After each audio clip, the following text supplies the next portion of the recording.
All right, we are here in ancient Smyrna,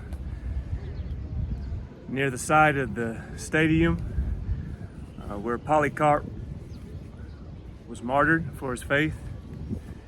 I'm going to read the message to the church in Smyrna.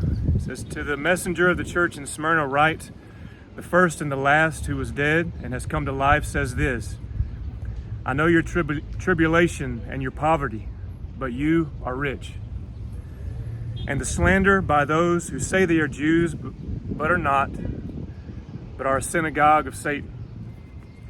Do not fear what you are about to suffer. Behold, the devil is about to throw some of you into prison so that you will be tested, and you will have tribulation for 10 days.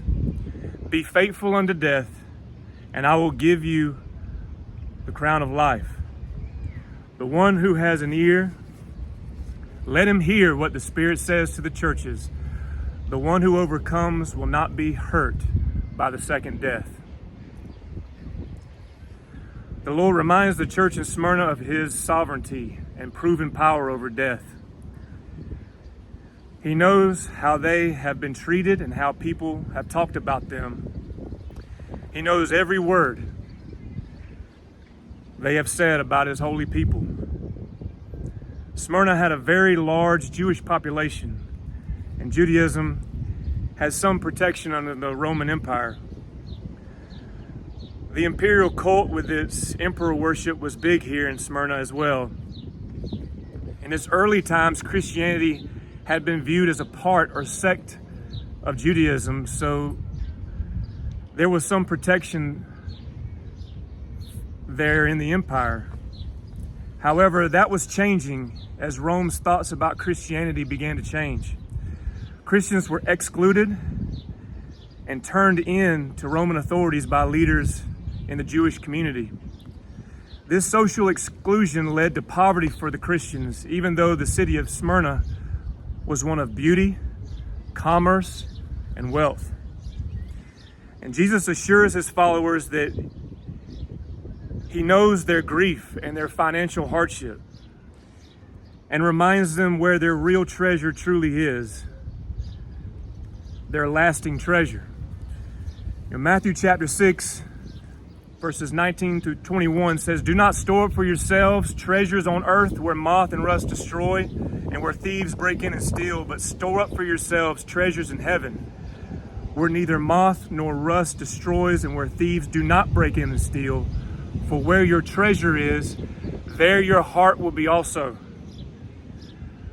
And although the Christians were poor in a worldly way, they were rich toward God. And Jesus knows the slander by those who say they are Jews. This reminds me of Romans 2, where Paul says, "No one is a Jew who is merely one outwardly, nor is circumcision merely outward or physical. No.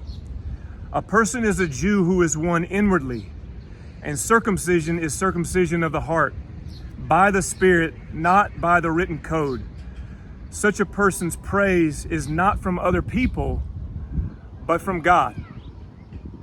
And again in Romans 9, he says, "They are not all Israel who are descended from Israel. True Israel are those who follow the Messiah." And Jesus tells his followers, do not fear what you are about to suffer. He encourages them to be faithful even to death.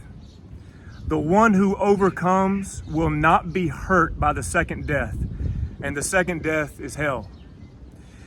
If the Christians in Smyrna, if they remain faithful to the Lord, they will have eternal life and a crown that lasts. And after John had passed away, courage was passed down too. In about 156 AD, Polycarp of Smyrna was martyred, and he was faithful. The Christians here in Smyrna received no condemnation from the Lord. May we remain faithful as well and look forward to our lasting inheritance.